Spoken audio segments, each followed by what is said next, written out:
एक बार एक राजा थे और अपनी रानी और 7 बेटियों के साथ रहते थे। उनका महल बहुत ही सुंदर था। राजा ने अपनी बेटियों को बुलाया और एक प्रश्न पूछा। यह कहा कि आपको एक एक करके उत्तर देना, एक साथ उत्तर नहीं देना। प्रश्न यह था कि आप किसका दिया हुआ खाते हैं? इनमें से 6 बेटियों ने जवाब दिया, हम आपका दिया हुआ खाते हैं।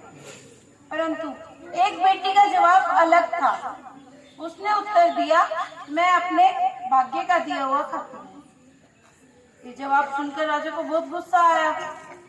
फिर उसने उसकी शादी कर दी एक अपाहिज लड़के के साथ। एक साड़ी, चने की दाल और कुछ सामान देकर उसको विदा कर दिया। कहा कि तुम भाग्य का दिया हुआ खाती हो। फिर उसने उसको विदा कर दिया वहां से। अब वह लड़की शादी करके महल के बजाय एक झोपड़ी में रहने लगी। परंतु उसे भगवान पर पूरा भरोसा था और अपने भाग्य पर भरोसा रखती हुई ईश्वर का धन्यवाद करती हुई वह उस झोपड़ी में भी खुशी से रहने लगी। वह झोपड़ी में हर समय ऊपर वाले का शुक्रिया अदा करती। जब उसका पति काम पर जाता, कोई समय उसको काम नहीं भी मिलता, वो खाली हाथ लौट आता।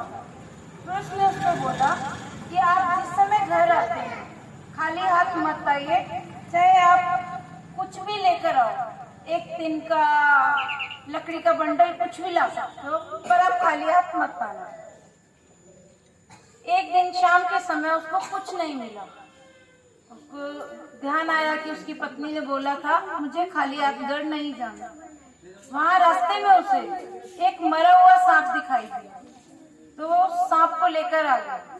तो उसने घर पर जाकर अपनी पत्नी को बताया कि आज मेरी कुछ कमाई नहीं हुई, जिस वजह से मैं कुछ लेकर नहीं आ पाया। रास्ते में मुझे एक मरा हुआ सांप दिखा तो मैं इसको लेकर आया। बोली कोई बात नहीं, आप खाली हाथ तो नहीं आए ना, इसको मरे हुए सांप को आप झोपड़ी की छत पर डाल दो। उसने वैसा ही किया। दूसरी तरफ रानी, जो महारानी है, वो स्नान के लिए गई अपनी सहेलियों के साथ। वहां पर स्नान कर रही है। उसने जितने भी माला, हीरे जवाहरात जो पहन रखे थे, उन्होंने उसको क्या किया, पेड़ पे टंगा दिया और स्नान कर रहे हैं। वहीं से एक चील चल रही है।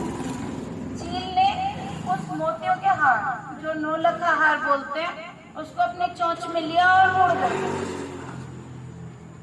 जब चील क्रॉस कर रही है, कहां से, झोपड़ी के ऊपर से, उसको मरा हुआ सांप दिखाई दिया। उसने मरा हुआ सांप को वहां डाला, अपनी चोंच में ले लिया, हार को वहां डाल दिया झोपड़ी की छत पर। अगले दिन उन्होंने देखा कि हमारी झोपड़ी के ऊपर हार है।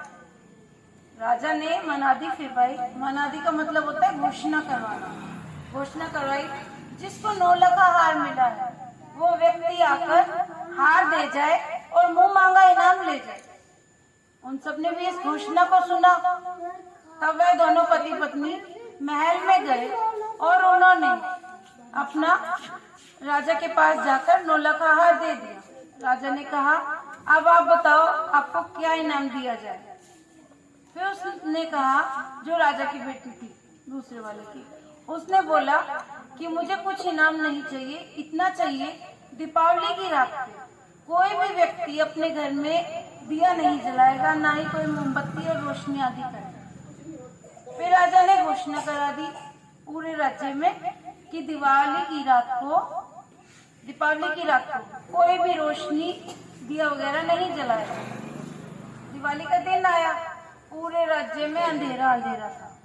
एक झोपड़ी थी जो जगमगा रही थी।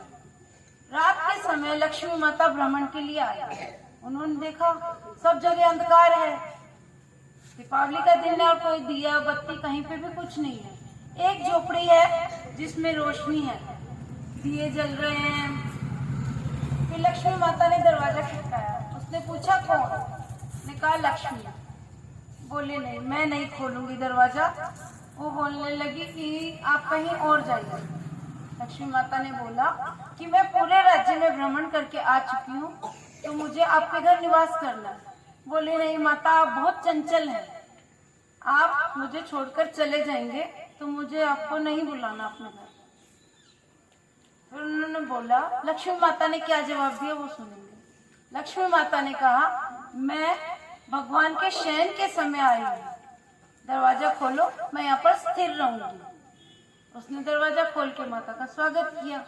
अब उसके घर इतना धन हो गया, झोपड़ी में समा नहीं सकता, उसका महल बनना शुरू हुआ। एक पदार्थ है कस्तूरी, वो सबसे महंगा पदार्थ होता है। उसके घर कस्तूरी के कट्टे आए। अब सब लोग हैरान कि हाँ, ये इतनी छोटी सी झोपड़ी में रहते और इतना, राजा से भी कुछ प्राइज नहीं लिया, उसके बावजूद इतना पैसा कहाँ से रहा है।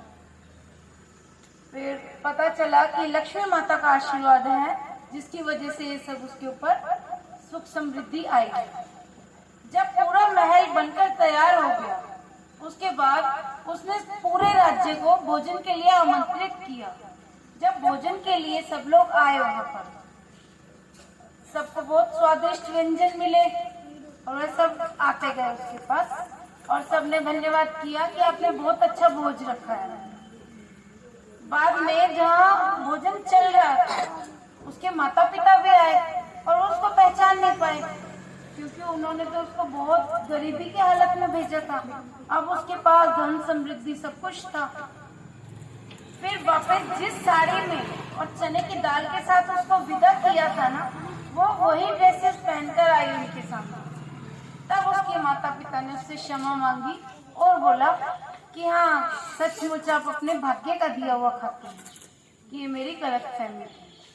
तब उसने अपने पिताजी को कहा, कोई बात नहीं। फिर वो सब लोग एक साथ मिलके खुशी खुशी वहां पर रहने लगे। नमस्तुभ्यम जगदते, आज रात्रि नमस्तुभ्यम, समृद्ध कुरु में सदा, नमो नमस्ते महामाया, श्री पीठे से पूजते, शंख चक्र गदा हस्ते, जय माँ लक्ष्मी देवी नमोस्तुते। जय लक्ष्मी माता।